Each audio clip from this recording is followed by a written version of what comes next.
Bapak, ibu-ibu, saudara-saudara kaum muslimin rahimakumullah.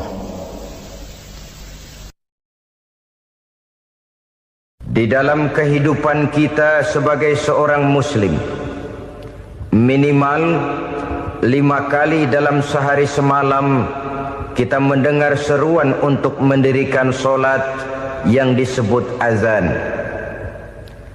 Ada kalimat menarik di dalam kalimat azan itu, yakni seruan hayya 'alal falah, marilah menuju kepada keberuntungan, marilah meraih kemenangan. Seruan ini adalah kecenderungan dari setiap manusia, apapun warna kulitnya. Artinya, setiap orang dalam hidup selalu ingin meraih dan mencari kemenangan. Kemenangan akan melahirkan kepuasan batin, dan kepuasan batin memberikan kebahagiaan. Sedangkan kekalahan melahirkan penderitaan batin, dan penderitaan batin menjerumuskan seseorang di dalam berbagai bentuk kerugian. Jikalau inilah seruan azan, maka masalahnya ialah apa yang menyebabkan kita meraih kemenangan. Al-Quranul Karim memberikan tuntunan dan ajaran kepada kita bahwa orang-orang yang memperoleh kemenangan itu tidak lain adalah orang-orang yang bertakwa. Hanyalah mereka yang bertakwa kepada Allah Subhanahu wa ta'ala pada akhirnya akan tampil sebagai pemenang. Lalu siapa orang yang bertakwa itu? Dijelaskan dalam awal-awal Al-Baqarah, orang yang bertakwa yang akan meraih kemenangan. Pertama, alladzina yu'minuna bil ghaib, yaitu orang-orang yang beriman kepada yang gaib, percaya bahwa ada alam yang gaib, alam yang abstrak, alam yang tidak bisa dijangkau oleh salah satu daripada panca indera kita. Mereka percaya dan beriman kepada adanya malaikat, beriman kepada adanya iblis dan jin, beriman kepada adanya alam kubur, beriman kepada adanya alam mahsyar, beriman kepada adanya alam akhirat, beriman kepada adanya surga dan neraka. Beriman bukan cuma sekedar beriman dalam ucapan bibir saja, tetapi beriman yang nilai iman itu mampu mewarnai gerak dan gaya hidupnya. Iman yang meresap sampai ke tulang sumsum, kemudian memberikan dampak positif di dalam kehidupan manusia. Alam, kita tahu, adalah sesuatu yang selain Allah. Dan Allah bukanlah alam. Apapun namanya selain daripada Allah, itu adalah alam. Alam pada hakikatnya terbagi menjadi 2. Ada alam syahadah, alam nyata, alam konkret, alam yang bisa dijangkau oleh salah satu indera kita. Kemudian ada alam ghaib, alam yang tidak bisa dijangkau oleh panca indera kita, alam metafisika, alam abstrak, alam yang wajib kita imani keberadaannya. Kita percaya bahwa malaikat itu ada. Kita percaya kepada jin, bahwa jin itu ada. Kita percaya kepada adanya iblis dan setan. Bukan percaya kepada iblis dan setannya, percaya bahwa iblis dan setan itu ada. Itu termasuk salah satu daripada sifat orang yang bertakwa kepada Allah. Saudara-saudara kaum muslimin rahimakumullah, kecenderungan pembangunan yang lebih bersifat materialistis biasanya menggeser aspek kehidupan rohani. Orang berpikir empiri, dan dalam pola pikir yang demikian maka alam gaib tidak lagi mendapat perhatian. Aspek kehidupan yang bersifat rohaniah malah mulai ditinggalkan. Akibatnya terjadilah kepincangan di dalam kehidupan kita. Pernah ada satu pengalaman pribadi dalam perjalanan kembali ke tanah air. Dalam pesawat di sebelah kanan saya duduklah seorang Jerman, namanya Heiner Simonsen. Iseng saya ajak kenalan, saya ajak ngobrol, saya tanya dia. Saya bilang, Mas Heiner ini, kalau pesawat yang kita tumpangi ini jatuh ke bawah, kira-kira apa yang bakal terjadi, Mas? Dia bilang, kita semua akan mati. Begitu? Iya. Oke. Apa itu mati? Tanya saya. Dia bilang, untuk tahu apa itu mati, kita harus tahu lebih dahulu apa itu hidup. Saya pikir nih bule bisa ngomong juga. Baiklah kata saya. Apa hidup menurut Anda itu?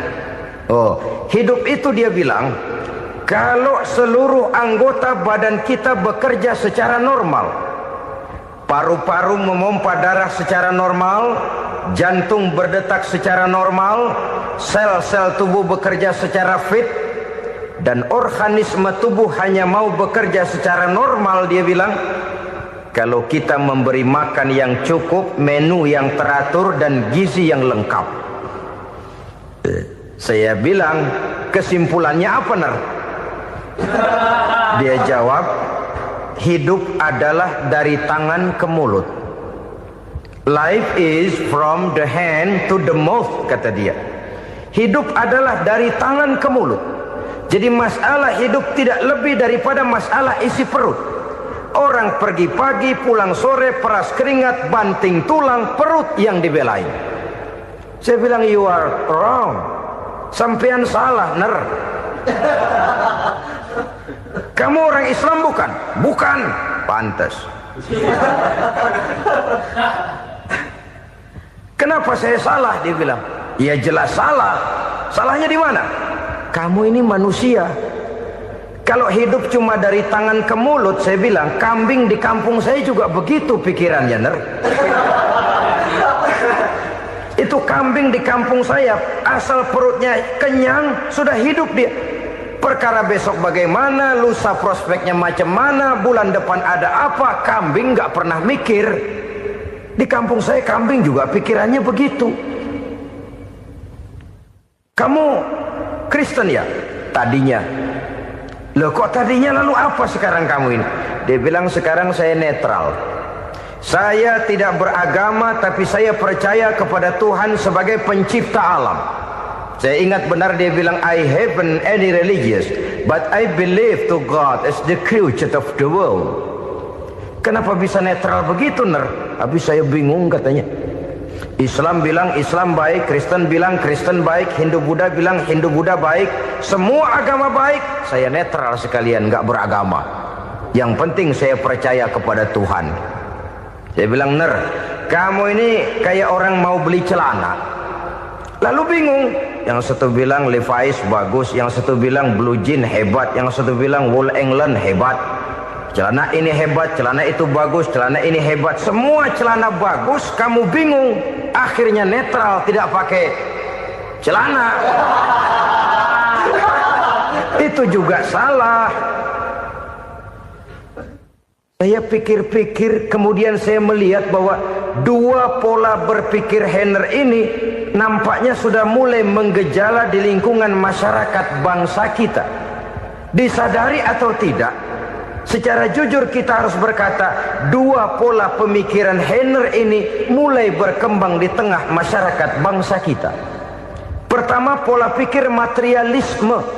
Hidup adalah dari tangan ke mulut.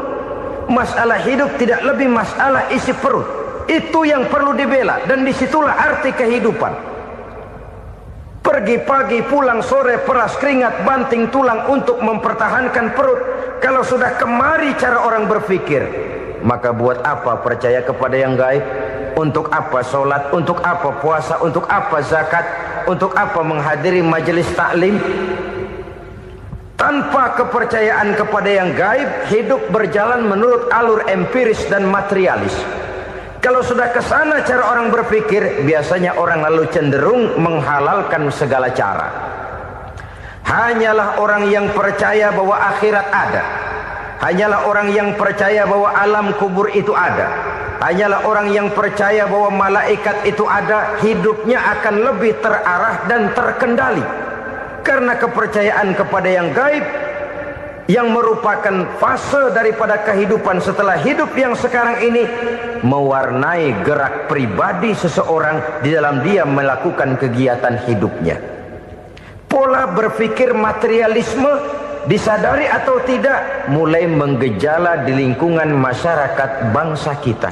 Hidup tidak lebih dari urusan tangan ke mulut, mulut ke tangan, tangan ke mulut. Asal perut sudah kenyang, hiduplah sudah. Perkara bagaimana prospek hari yang akan datang, bagaimana akhirat, tidak jadi persoalan. Ini yang oleh Nabi diperingatkan, ad-dunya sijnul mu'min wa jannatul kafir. Dunia adalah penjara bagi orang beriman dan surga bagi orang kafir. Dulu di zaman Belanda hadis ini pernah disalah tafsirkan, disalah artikan, digunakan sebagai senjata untuk mengkebiri dan membuat impoten umat Islam. Sudahlah umat Islam gak usah macam-macam, kata Belanda. Dunia ini kan penjara buat orang Islam, surga buat orang kafir. Di penjara jangan bertingkah.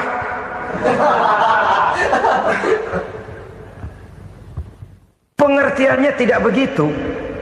Dunia adalah penjara bagi orang mukmin. Artinya dalam kehidupan dunia seorang mukmin tidak bebas memperturutkan hawa nafsunya. Dipenjara hawa nafsunya itu. Sebaliknya surga bagi orang-orang kafir. Buat orang kafir surgalah dunia ini.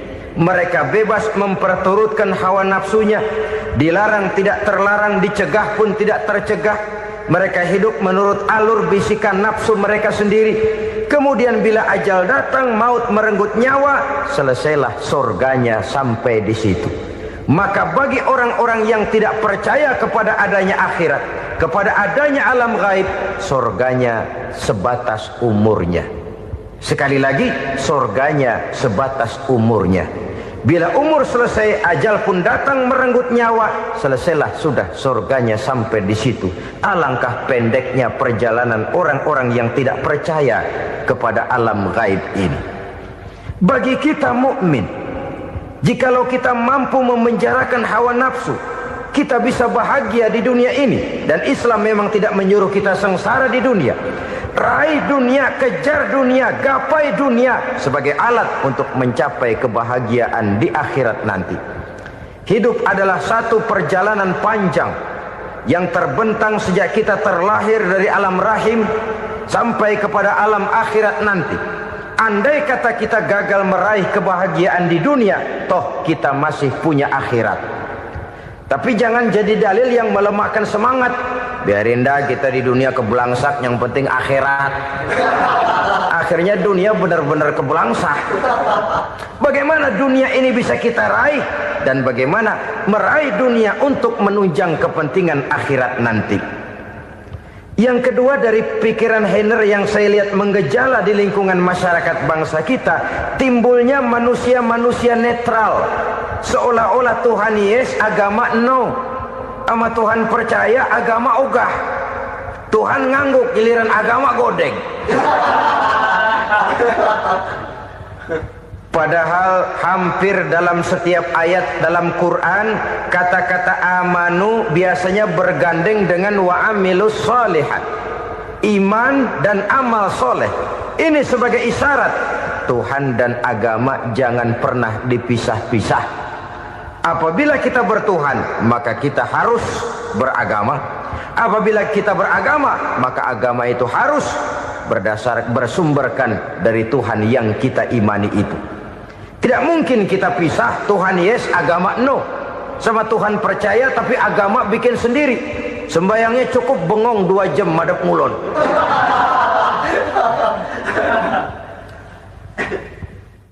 Saudara-saudara kaum muslimin rahimakumullah. Jadi dengan demikian, agama yang kita akui merupakan unsur mutlak di dalam pembangunan sekarang ini, merupakan bagian dari kehidupan yang menuntun kita bahwa di balik alam nyata ini, di balik alam syahadah ini ada alam gaib. Dan mudabbir, murabbi, yang mengatur, yang menguasai, yang memelihara, baik dia alam nyata, baik dia alam gaib, tidak lain adalah Allah Subhanahu wa ta'ala. Di sana ada satu super power, satu maha kekuatan yang kita perlu bersandar kepadanya. Sebagai makhluk nyata yang hidup di alam nyata, berbuatlah secara nyata sebagaimana harusnya kita berbuat. Karena Islam jelas bukan agamanya orang pemalas. Islam jelas bukan agamanya orang yang mengajarkan setelah selesai sholat boleh duduk, nggelenggem ayam-ayam, ndelohom, menghitung bintang di langit sambil menunggu keajaiban. Tidak. Islam adalah agama yang mengajarkan apabila sholat sudah selesai kamu kerjakan, bertebaranlah di permukaan bumi, cari karunia Tuhanmu. Jangan hidup berpangku tangan menunggu keajaiban. Karena hidup bukan undian. Jangan berharap untung besar tanpa mau peras keringat. Tapi di sebalik itu toh kita juga harus yakin bahwa di sisi usaha nyata yang kita lakukan ada satu super power, satu maha kekuatan gaib yang menentukan berhasil dan tidaknya usaha kita. Kepercayaan kepada hal semacam inilah yang mendorong kita untuk mempunyai sandaran vertikal, agar jikalau usaha ini berhasil, kita tidak lupa diri dan lupa daratan. Jikalau usaha ini gagal, kita tidak putus asa dan buruk sangka, tidak cupik pandangan dan sempit hati, tapi mampu melihat persoalan dengan kacamata putih sambil husnuzon kepada Allah Subhanahu wa ta'ala. Kita percaya malaikat itu ada. Ada yang namanya Raqib dan Atid, mengawasi gerak hidup kita sampai kepada gerak hati kita. Ini memberikan sugesti agar kita berhati-hati. Tidak sejengkal tanah pun kita bisa berlindung dari pengawasan Raqib dan Atid. Ada Munkar Nakir yang akan menyoal kita di alam kubur. Ada malaikat Malik, penjaga neraka. Ada malaikat Ridwan yang menjaga surga. Kita percaya kepada adanya jin, kita percaya kepada adanya setan, iblis. Percaya kepada adanya, bukan mempercayai si setan, si iblis lalu menjadikannya sebagai teman.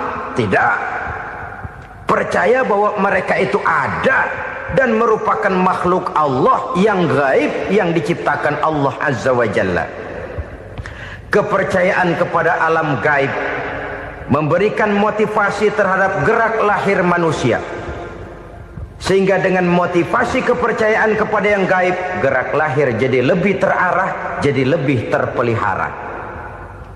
Pernah seseorang bertanya, "Pak, apakah adanya akhirat bisa dibuktikan secara ilmiah?" Saya bilang tidak bisa, tidak bisa. Kenapa? Karena yang berangkat nggak pernah pulang kembali lagi. Kalau dia pulang kemari bisa kita tanya bagaimana enak di sono. Cuma secara moral saya katakan, lebih beruntung orang yang percaya kepada akhirat daripada yang tidak. Sekarang saudara percaya akhirat ada, lalu saudara baik-baik di dunia, sholat, puasa, zakat, menolong orang lain, menebarkan kebajikan. Saudara mati, andai kata akhirat tidak ada, toh dalam hidup saudara sudah berbuat baik. Paling tidak nama saudara akan dikenang sebagai orang baik. Sebaliknya, saudara percaya, kata saya, bahwa akhirat tidak ada, lalu hidup semau-maunya, tenggelam dalam maksiat dan munkarat, menentang Allah, tidak mau ruku dan sujud. Lalu saudara mati, kemudian akhirat ada. Ayo, mau apa? Bekal tidak punya. Jadi secara moral lebih beruntung orang yang percaya kepada adanya akhirat daripada yang tidak percaya. Dan itu alam gaib yang tidak bisa dibuktikan secara eksat. Jangankan untuk membuktikan seperti itu, dalam kehidupan sehari-hari saja yang kita rasakan tidak selalu berbentuk toh. Angin, bagaimana sih bentuknya angin? Kita tidak tahu. Merah, buktinya kalau dikerok merah. Yang merah itu kulit, yang kulit kita bukan anginnya. Sakit, rasa sakit itu ada, tapi bagaimana bentuk sakit kita nggak pernah tahu. Kalau kita makan cabai pedas, bagaimana bentuk pedas itu tidak ada, tapi rasa ada. Bentuk pedas hijau, cabenya bukan pedasnya. Tidak semua yang kita rasakan bisa kita gambarkan dalam bentuk yang konkret. Oleh karena itu, sekali lagi bahwa kepercayaan kepada alam yang gaib mampu memberikan satu sugesti yang menata kehidupan seseorang lebih lurus, lebih terarah, dan lebih terkendali. Maka wajar kalau kepercayaan kepada yang gaib mengantarkan seseorang untuk meraih kemenangan. Kenapa? Dia percaya kepada yang gaib, bahwa akhirat ada, bahwa alam kubur ada, bahwa pertanggungan jawab itu ada. Maka dia lalu tidak hidup saenae udele dewe, itu loh. Tidak hidup menurut seleranya sendiri, terarah, teratur. Ini cirinya yang pertama. Orang bertakwa yang akan meraih kemenangan, mereka beriman, mereka percaya kepada yang gaib. Bahkan hal-hal konkret saja selalu berangkat dari yang gaib. Saudara-saudara, para remaja, para pemuda sekarang ini tidak pernah tahu toh siapa yang akan jadi teman hidup saudara. Kita bisa saja ngerancang, mentargetkan, tapi toh akhirnya yang namanya jodoh bukan kekuasaan kita. Rezeki di luar kemampuan kita. Begitu juga ajal. Maut, jodoh, ajal adalah contoh-contoh konkret bahwa pada akhirnya yang gaiblah yang menentukan. Bertahun-tahun ngelancong, emang jodoh seret, nggak jadi.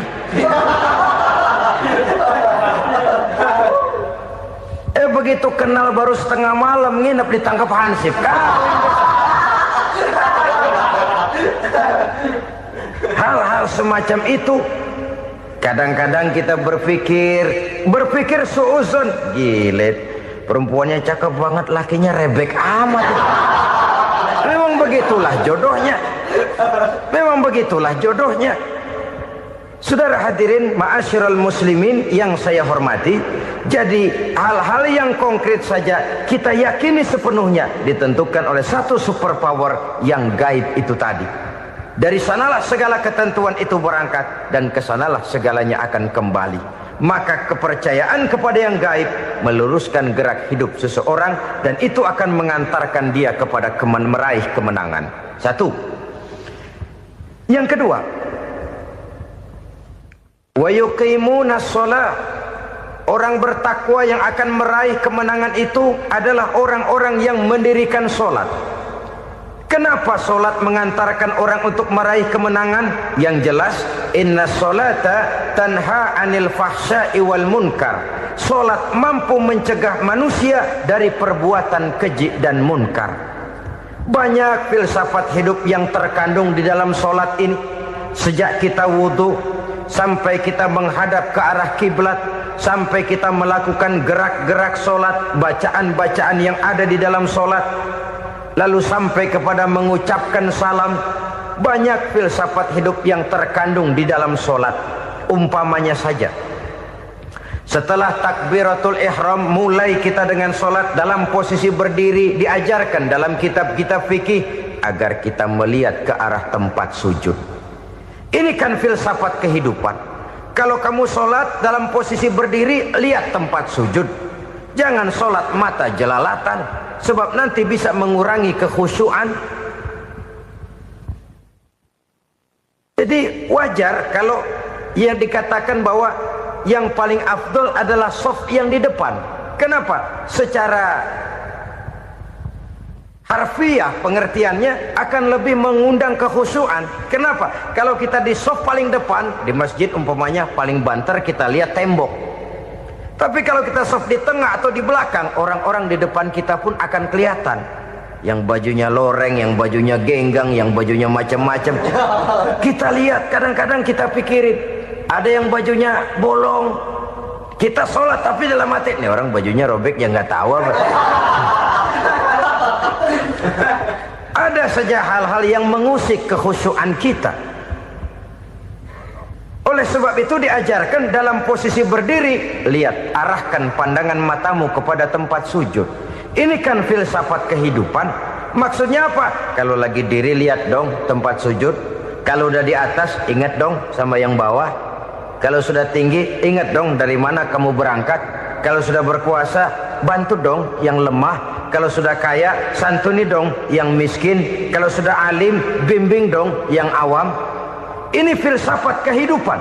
Dalam posisi berdiri kau lihat tempat sujud. Ini akan melahirkan kepekaan sosial di mana seseorang mau tahu kepada orang lainnya. Bagaimanapun kaya kita, tinggi pangkat dan jabatan kita, jikalau hidup hanya untuk kepentingan perut sendiri saja, rasanya belum membawa manfaat di dalam kehidupan kita. Tapi efek yang tertinggi sesungguhnya, solat mencegah manusia dari perbuatan keji dan munkar. Perbuatan keji dan munkar, walaupun kelihatannya mendatangkan uang, membawa keuntungan, tapi itu keuntungan semu, keuntungan sementara. Dengan menipu orang lain kita bisa dapat untung, tapi tidak membawa berkah. Dan itu adalah kerugian besar dalam kehidupan kita. Maka untuk meraih kemenangan harus dimulai dengan membentuk kepribadian yang tegar, memiliki sandaran vertikal yang langsung kepada Allah Subhanahu wa ta'ala. Dan itu hanya bisa kita tempuh melalui jalur ibadah formal yang sudah ditentukan Allah, yakni solat yang 5 waktu.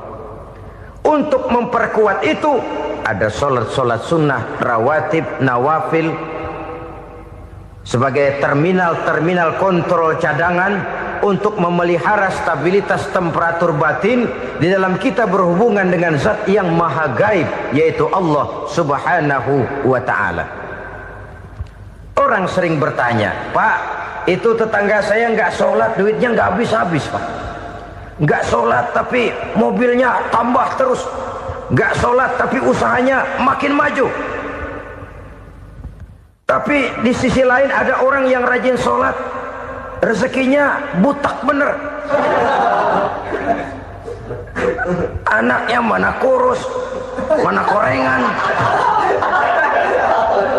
Saudara hadirin ma'asyiral muslimin rahimakumullah, harus saya katakan bahwa solat memang bukan untuk cari duit. Solat adalah sandaran vertikal kita kepada Allah. Sedangkan soal rezeki itu berkaitan dengan sifat Allah maha pengasih dan maha penyayang. Allah maha pengasih, siapapun dikasih kalau mau usaha. Allah maha penyayang, tidak semua orang disayang oleh Allah Azza wa Jalla. Dan belum tentu banyak harta itu merupakan nikmat. Mungkin juga istidraj. Artinya istidraj itu dikasih tapi diambulin, kalau bahasa Betawinya itu. Dikasih tapi diambulin, itu bukan merupakan nikmat sesungguhnya, lebih merupakan azab dari Allah Subhanahu wa ta'ala.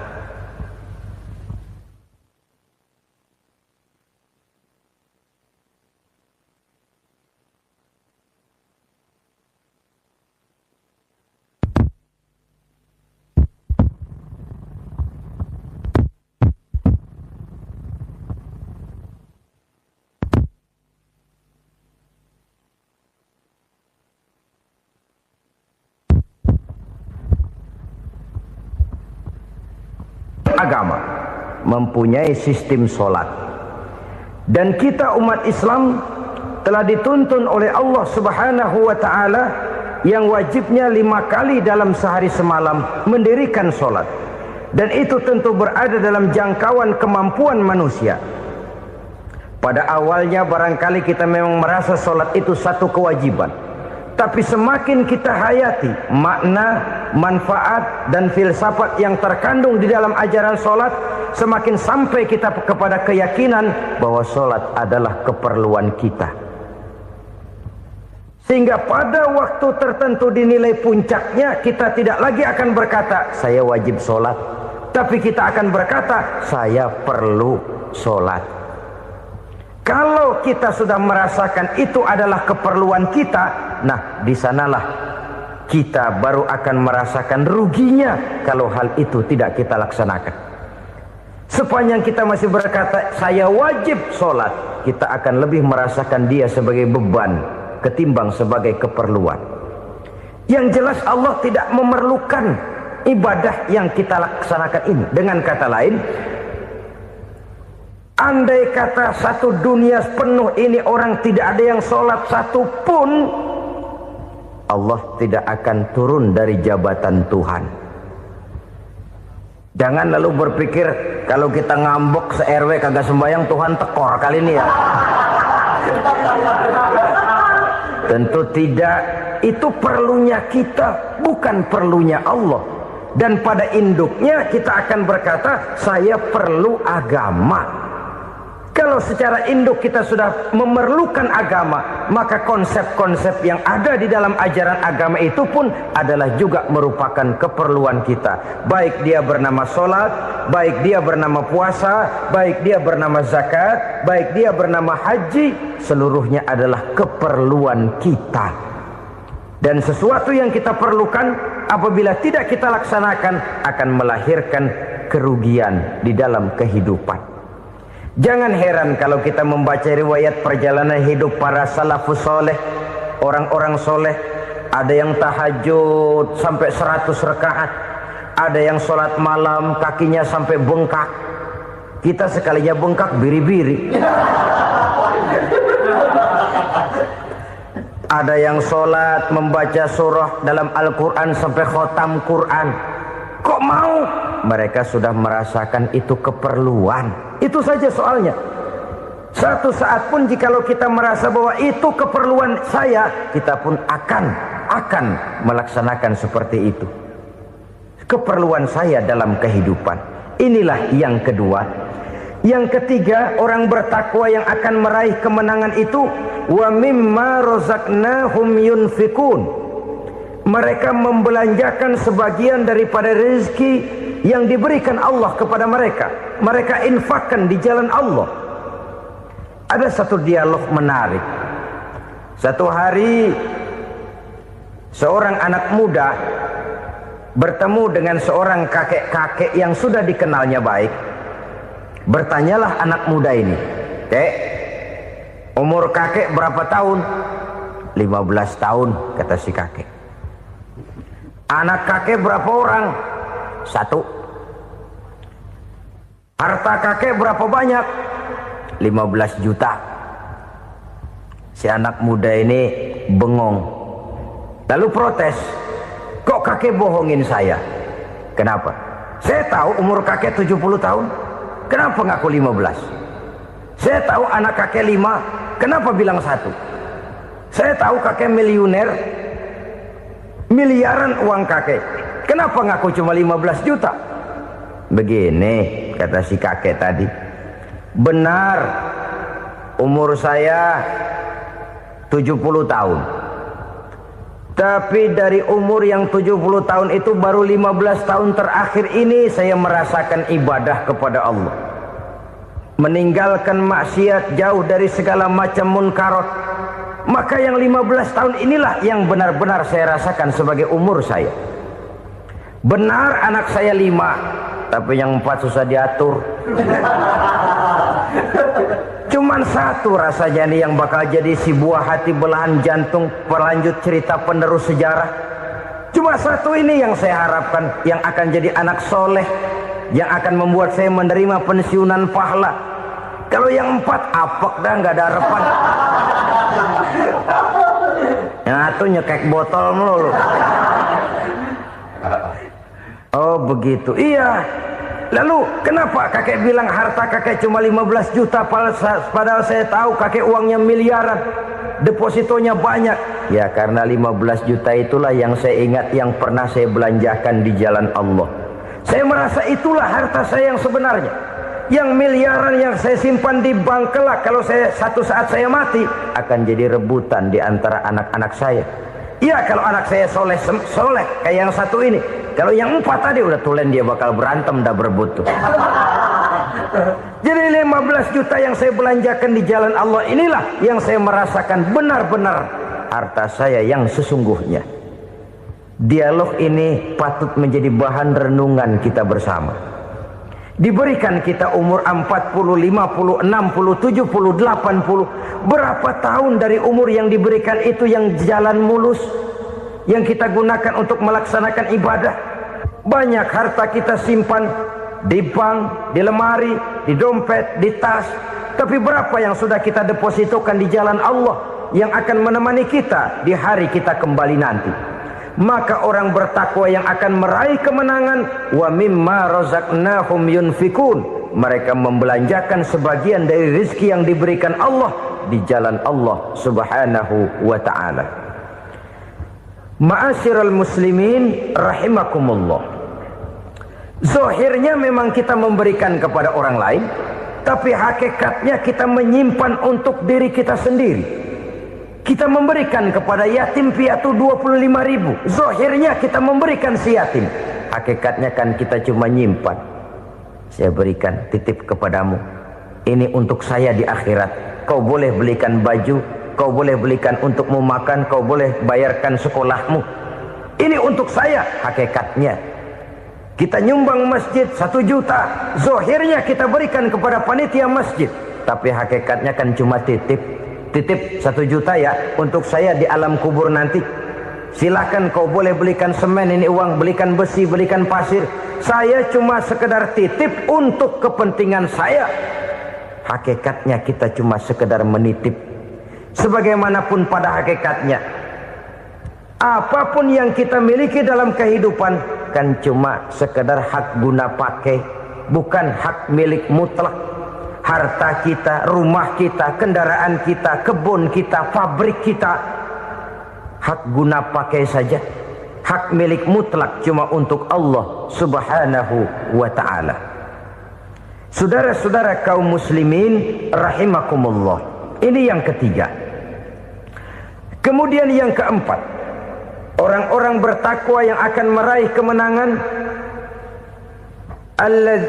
allazina yu'minuna bima unzila ilaika, mereka yang beriman, mereka yang percaya kepada apa yang telah diturunkan kepadamu Muhammad, ay Al-Quran, yakni Al-Quranul Karim.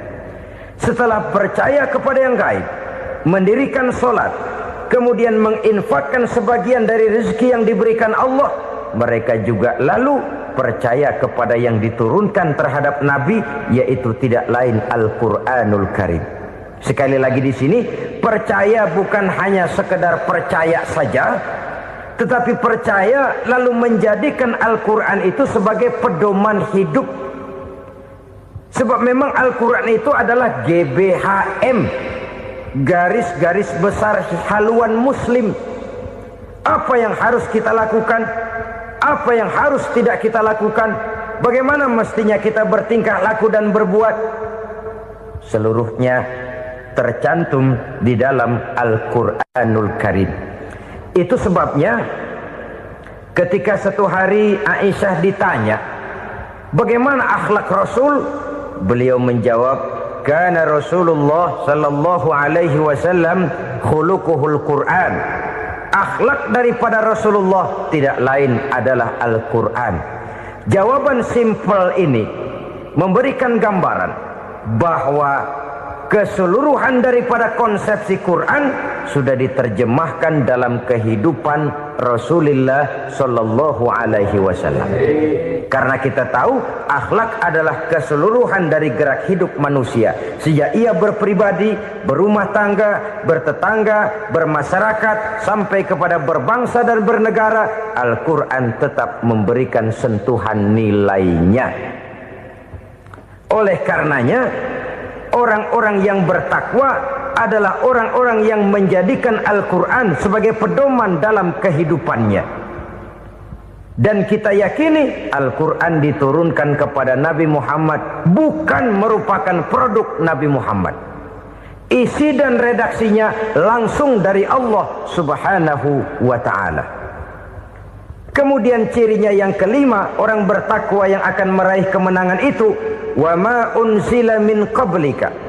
Tidak hanya sekedar percaya kepada yang diturunkan terhadap Nabi Muhammad, yaitu Al-Quran, mereka juga percaya kepada apa yang pernah diturunkan kepada para nabi, kepada para rasul sebelum Nabi Muhammad. Percaya kepada adanya suhuf, percaya kepada adanya Taurat, percaya kepada adanya Injil, percaya bahwa Allah dahulunya sudah menurunkan Taurat kepada Musa, percaya bahwa Allah sudah menurunkan Injil kepada Isa, percaya Injil ada, Taurat ada, diturunkan Allah untuk Isa dan Musa, tetapi tidak wajib mengamalkannya karena kita sudah diberikan Al-Quranul Karim. Ini yang perlu saya garis bawahi. Kita percaya Allah telah menurunkan Injil dahulu kepada Isa. Kita percaya bahwa Allah telah menurunkan Taurat dahulunya kepada Nabi Musa. Kadang-kadang ini dijadikan dalih, dikacaukan pengertiannya. Quran saja mengajarkan bahwa orang yang bertakwa harus percaya kepada Injil, maka pakailah Injil. Apalagi kalau ayat sebelumnya ditilap, dihapus, dihilangkan, Injilnya yang ditekankan, maka akan terjadilah penekanan yang salah arah. Karena salah arah akhirnya bisa merusak dan menghancurkan akidah. Ketika Rasul suatu saat pernah ditanya orang, "Ya Rasul, bagaimana sikap kita sebagai muslim terhadap Injil yang ada sekarang?" Beliau menjawab, "La tukadzibuhu jami'an wa la tusaddiquhu jami'an." Jangan didustakan seluruhnya, jangan juga dibenarkan semuanya. Artinya, ini sudah merupakan gambaran dari Rasul bahwa dalam Injil yang ada sekarang masih ada ajaran-ajaran tauhid yang dibawa oleh Nabi Isa dan diajarkan kepada umatnya. Tapi juga dalam Injil yang sekarang ini sudah terkena intervensi dan investasi manusiawi. Karena itu Rasul menyimpulkan, la tukadzibuhu jami'an wa la tusaddiquhu jami'an. Jangan didustakan semua, jangan dibenarkan seluruhnya.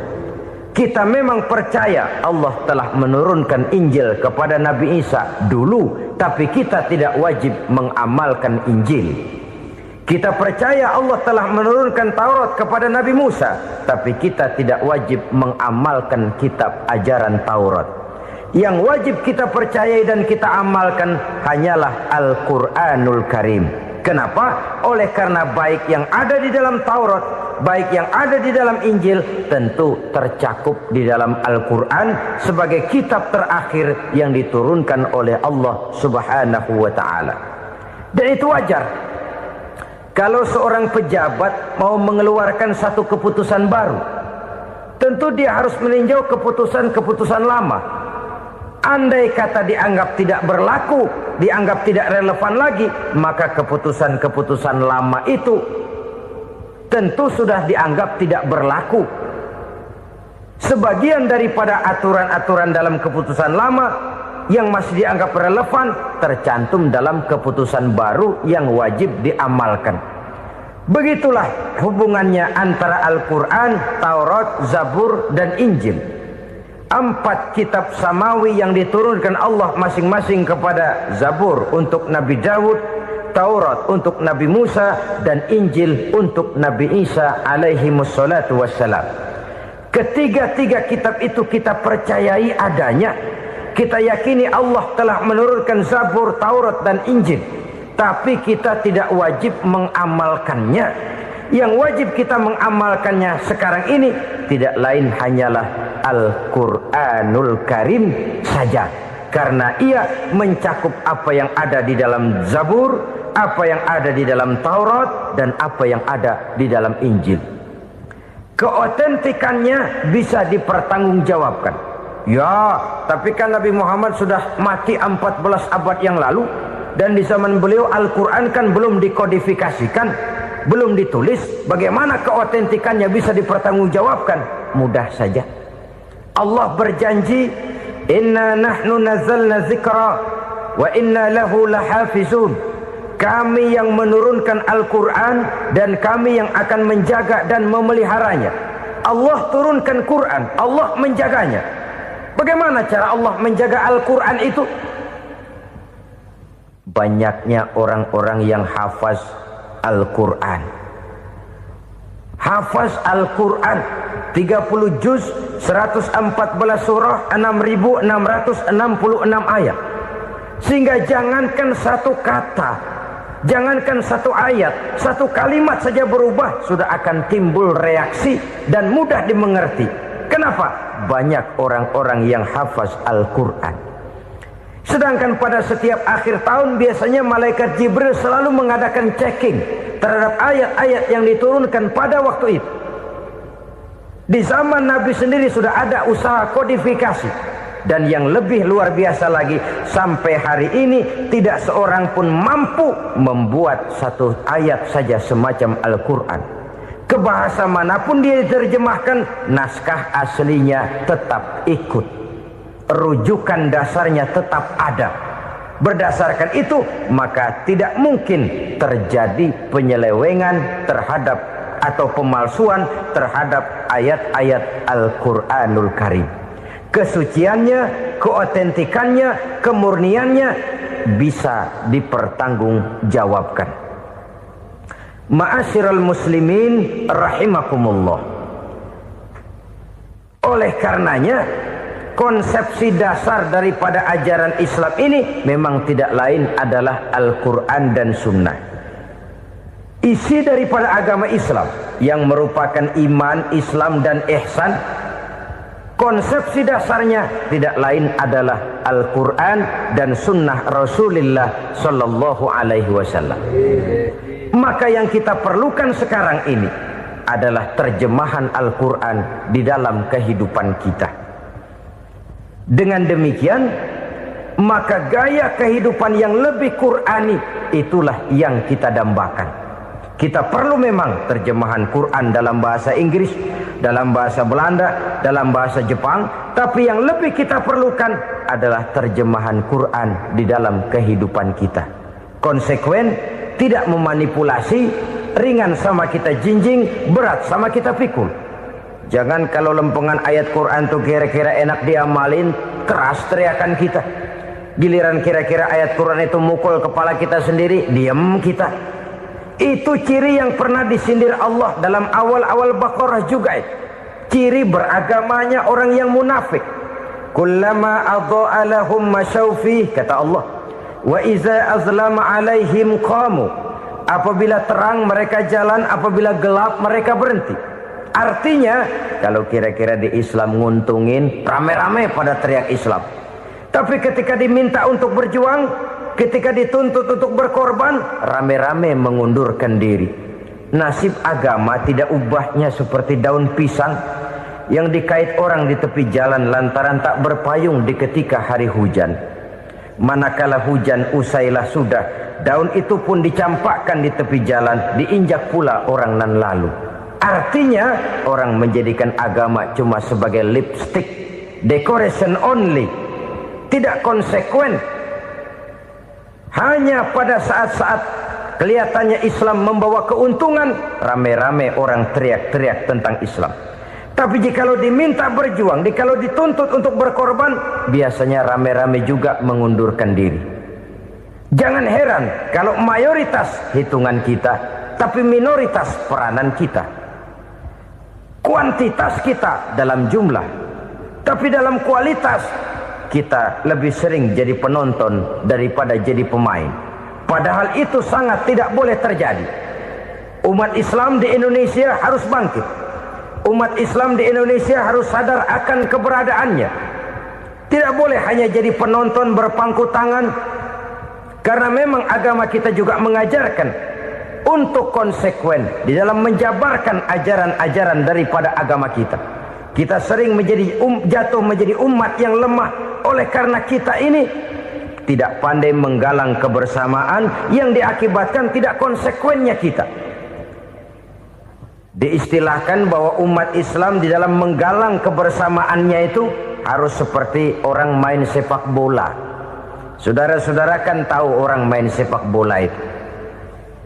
Orang main sepak bola, kalau pertandingan belum dimulai sih silakan saja kumpul di luar lapangan, atur strategi yang baik.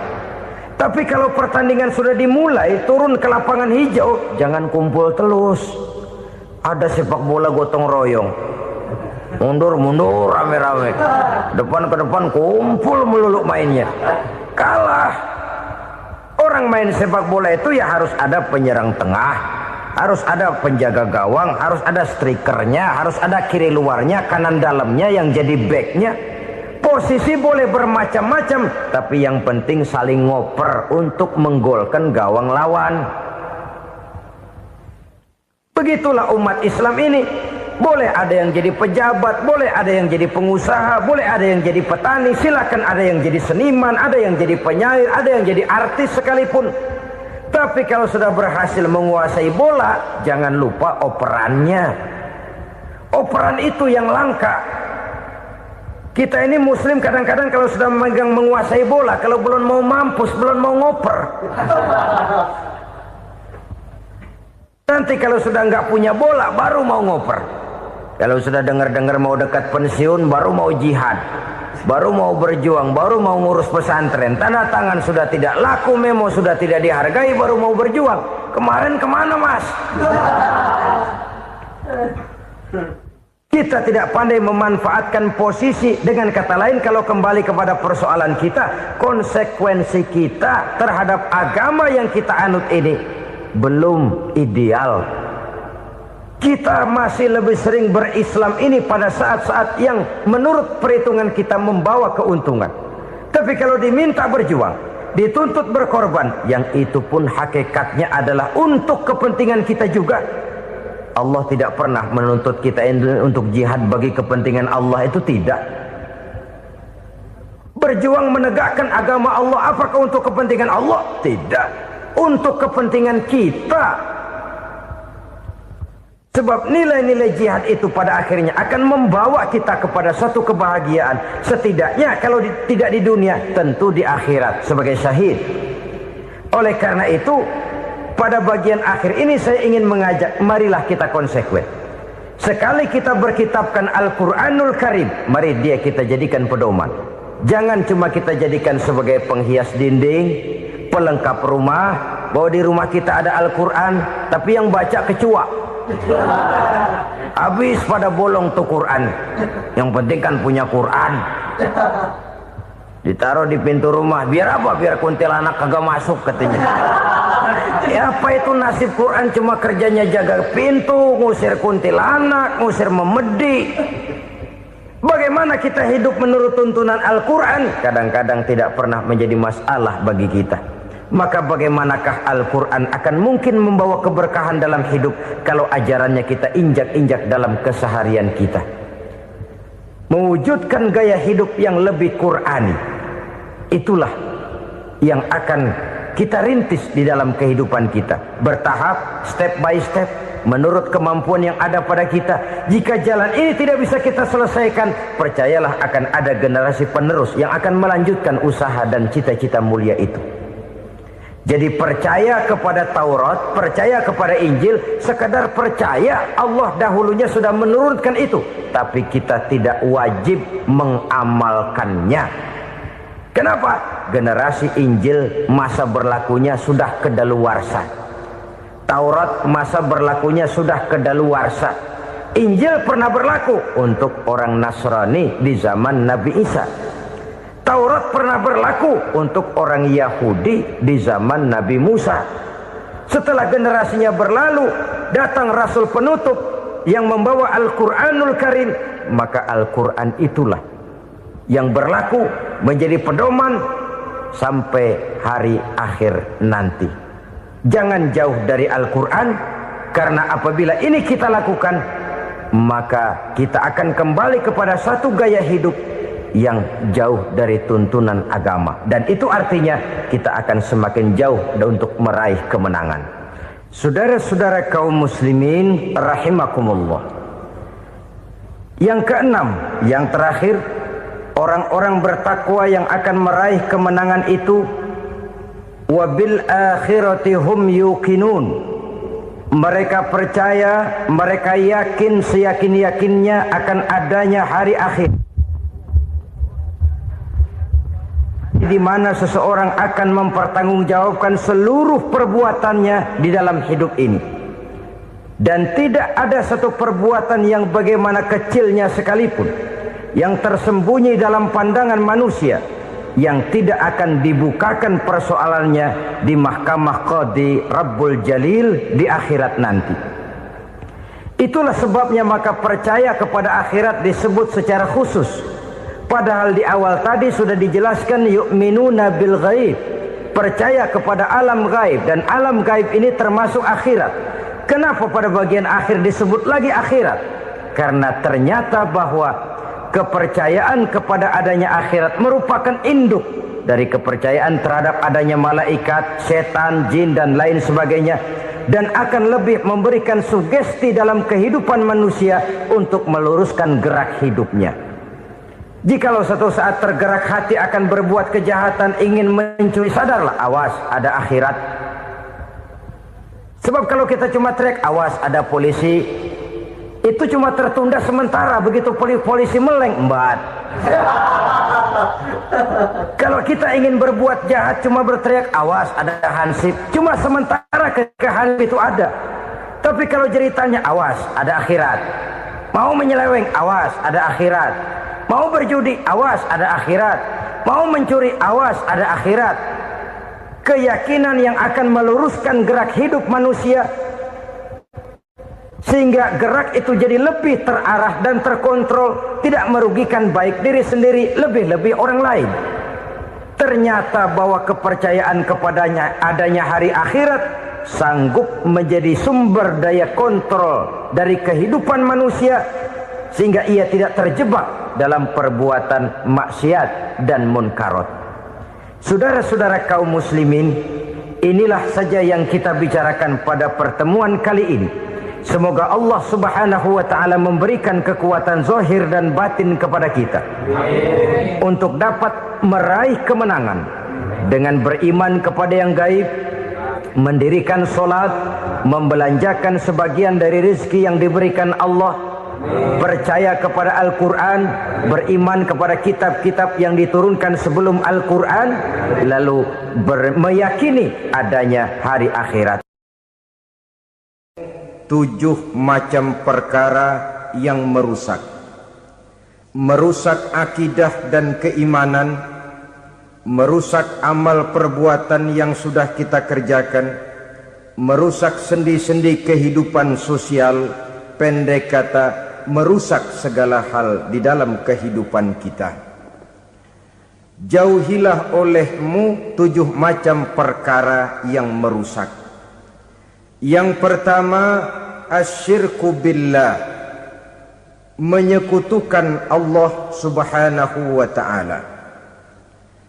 Agama dimulai dari keyakinan, maka kehancuran agama selalu dimulai dari kehancuran keyakinan, iman atau akidah yang dimiliki oleh seseorang.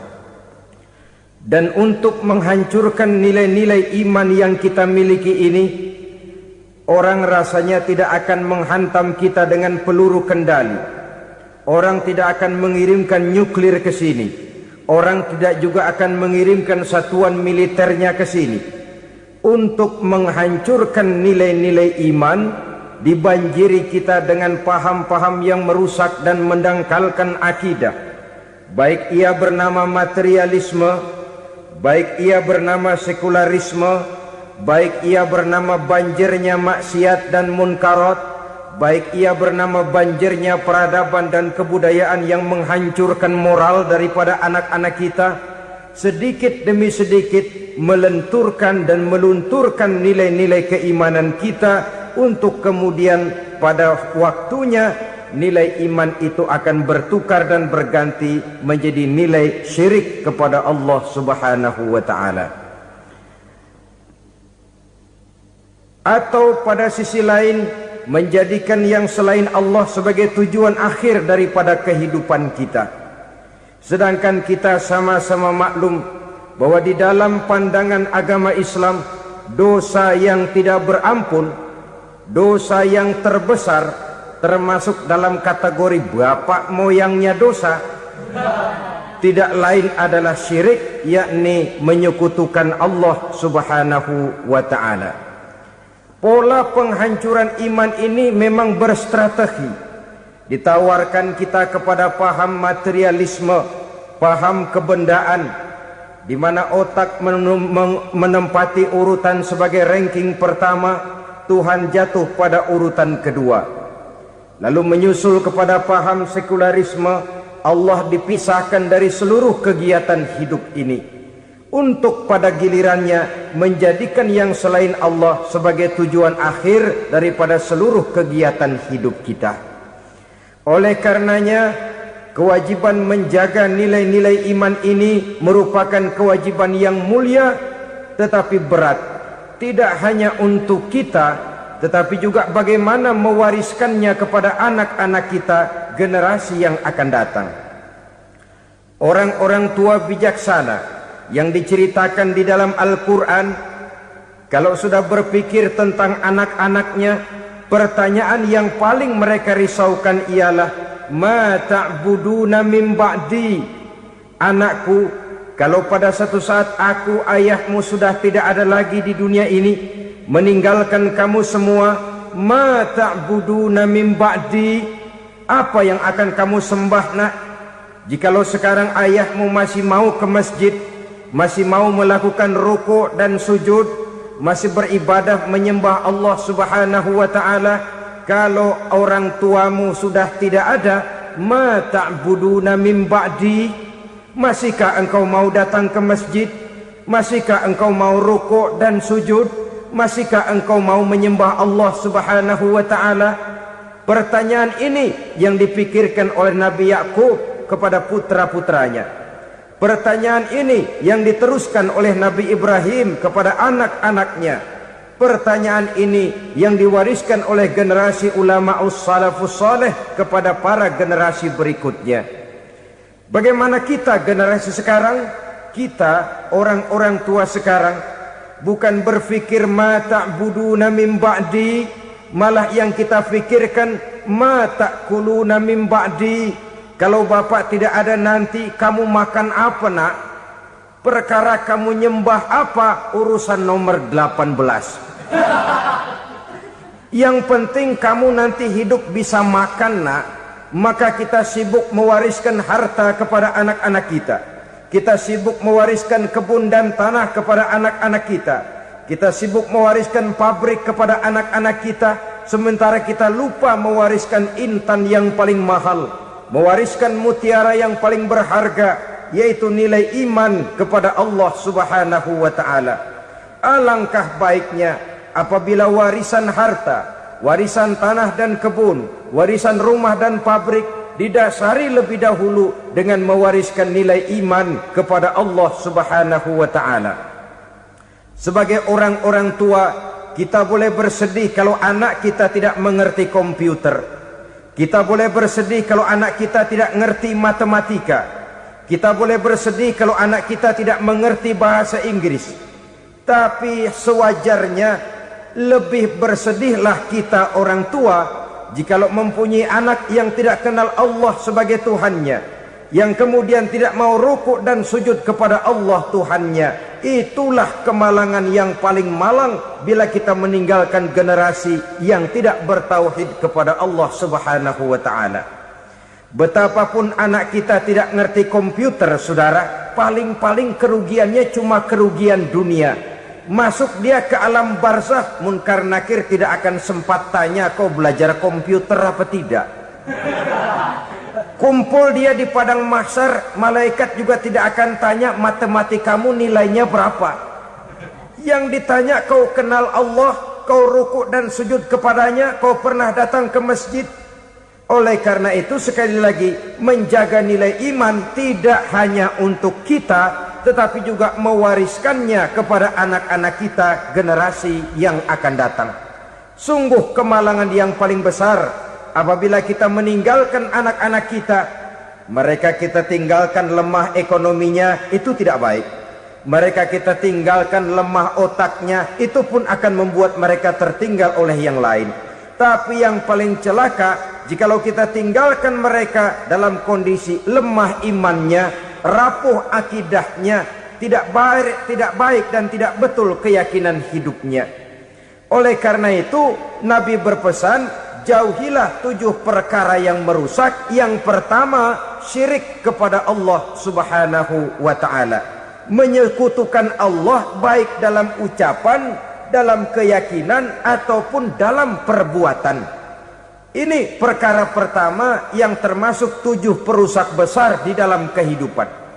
Kalau sudah jatuh kita ke lembah syirik, bagaimanapun banyak kebaikan yang kita kerjakan, berjiwa sosial, bertangan pemurah, gemar menolong orang lain, kalau memang dasarnya syirik, maka seluruh kebaikan kita akan hancur, tidak akan ada nilainya dalam pandangan Allah Subhanahu wa ta'ala.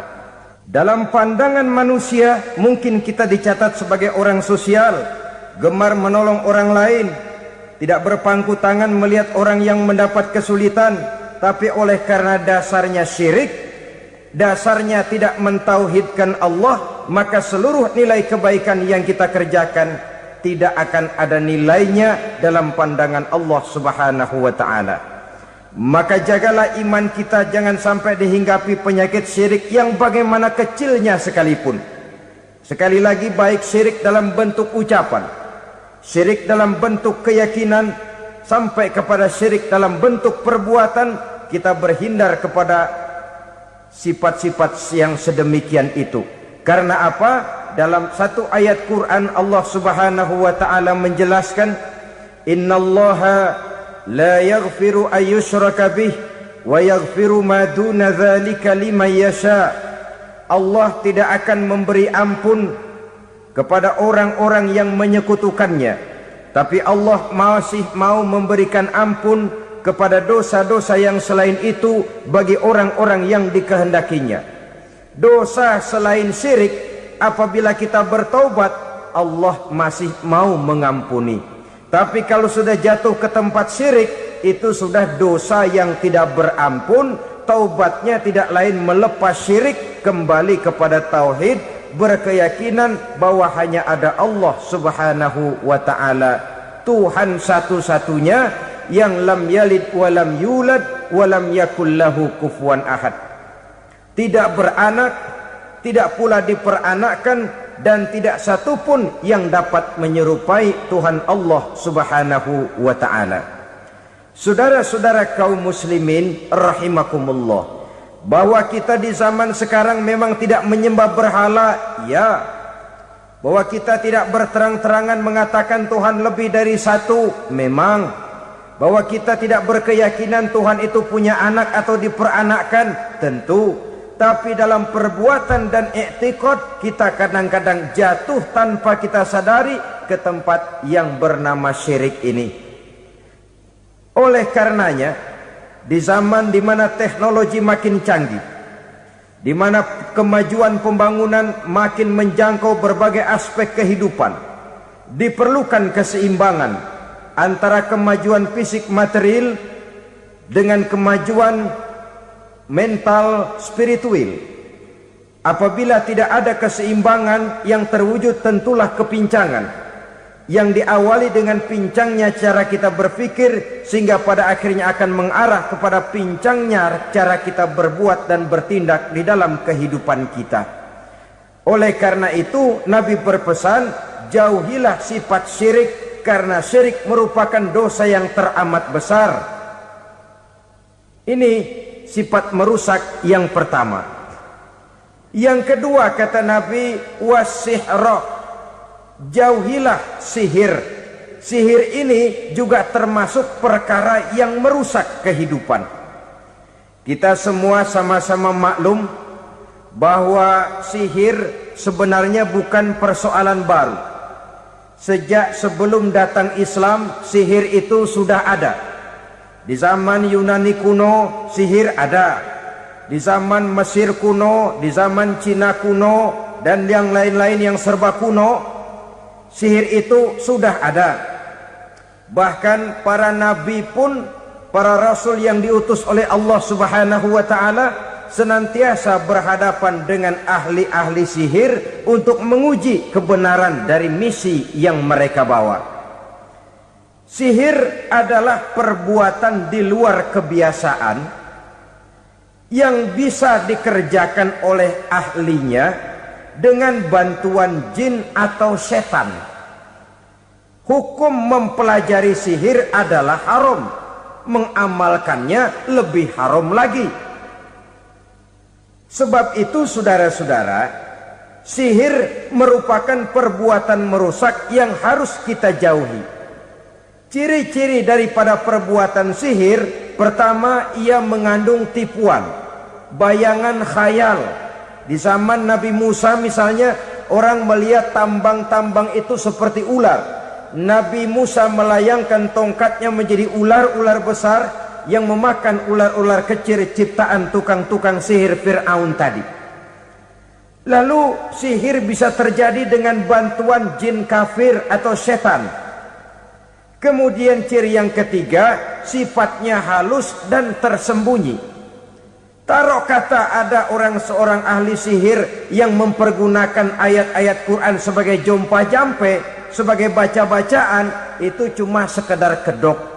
Tujuannya tidak lain menjadikan agama sebagai ketok untuk membenarkan cara yang dimurkai oleh Allah Subhanahu wa ta'ala. Satu hadis yang diriwayatkan oleh Imam Bazar dan Tabrani, Nabi berpesan, "Laisa minna man tatayyara lahu au takahhana au tukuhhina lahu au sahira lahu." Tidak termasuk ke dalam golonganku, kata Nabi. Tidak termasuk umatku. Siapa mereka? Man tatayyara lahu, orang yang bertatoyur. Apa tatoyur itu? Dari kalimat toyaro, artinya terbang. Toir biasa diartikan dengan burung. Tatoyaro percaya kepada suara-suara burung. Man tatayyara lahu, mempercayai, meyakini dengan benar-benar kepada suara beburungan.